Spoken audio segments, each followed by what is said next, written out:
Trump accepts offer to meet Kim Jong Un. CNN President Donald Trump has agreed to meet with North Korean leader Kim Jong Un in May, the White House and the South Korean National Security Advisor said Thursday evening. President Trump greatly appreciates the nice words of the South Korean delegation and President Moon. He will accept the invitation to meet with Kim Jong Un at a place and time to be determined. We look forward to the denuclearization of North Korea. In the meantime, all sanctions and maximum pressure must remain, White House Press Secretary Sarah Sanders announced in a statement. The stunning announcement came after Kim extended the invitation to Trump through South Korean officials who met with the president on Thursday. Trump would be the first sitting U.S. president to meet with his North Korean counterpart, a stunning diplomatic breakthrough, albeit one with uncertain consequences. Trump signaled in the tweet that he was optimistic about the possibilities. Kim Jong-un talked about denuclearization with the South Korean representatives, not just the freeze. Also, no missile testing by North Korea during this period of time. Great progress being made, but sanctions will remain until an agreement is reached. Meeting being planned. Trump agreed to meet with Kim within hours of learning of the North Korean leader's offer. The South Korean National Security Advisor, Cho Eui-yong, arrived at the White House shortly before 2:30 p.m. to meet with his U.S. counterpart, H.R. McMaster, and brief the president in the Oval Office. Just minutes after 5 p.m., Trump poked his head in the White House briefing room to tell reporters South Korea would be making a major announcement. Speaking from outside the West Wing, Cho said Kim expressed his eagerness to meet President Trump as soon as possible. But a host of questions lingered over Trump's remarkable decision, which signaled a break with the administration's thinking just days, even hours, earlier. Kim told the South Koreans he is committed to denuclearization and pledged that North Korea will refrain from any further nuclear or missile tests, Cho said Thursday. Kim also told the South Koreans he understands that the U.S. and South Korea will move forward with their joint military exercises later this year. Just days earlier, the senior administration official had told reporters on a briefing call the U.S. would demand that North Korea first take concrete steps toward denuclearization before any direct talks could take place.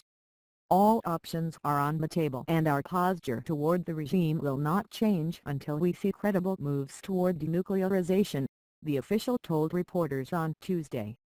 What we are looking for is concrete steps toward denuclearization.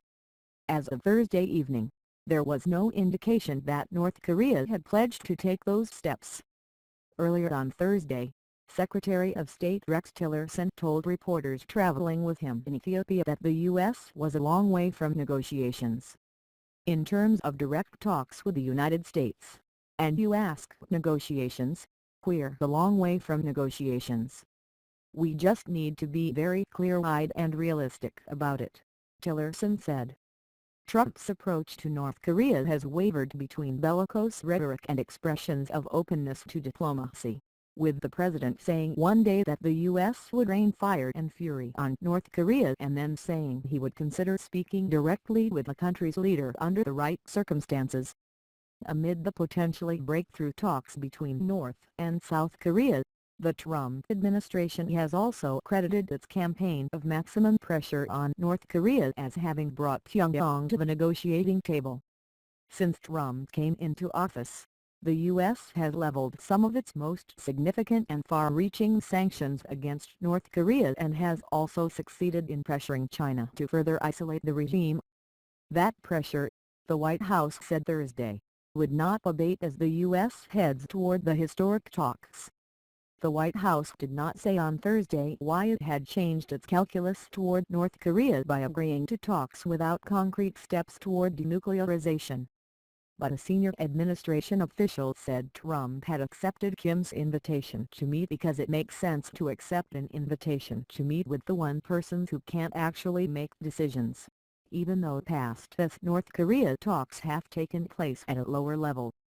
President Trump was elected in part because he is willing to take approaches very different from past approaches and past presidents.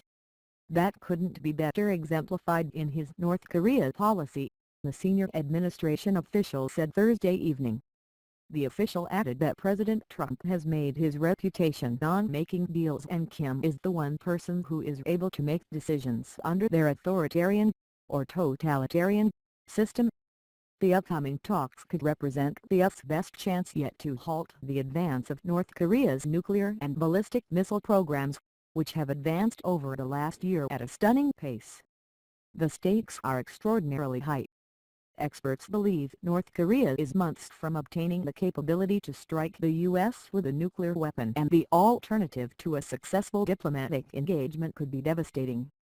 Trump has repeatedly said the U.S. will not tolerate North Korea becoming capable of striking the U.S. with a nuclear weapon, warning that he would first launch a devastating attack on North Korea. Such a military confrontation would likely lead to the deaths of millions, not only in North Korea, but also in South Korea. CNN's Jim Acosta and Ali Malloy contributed to this report.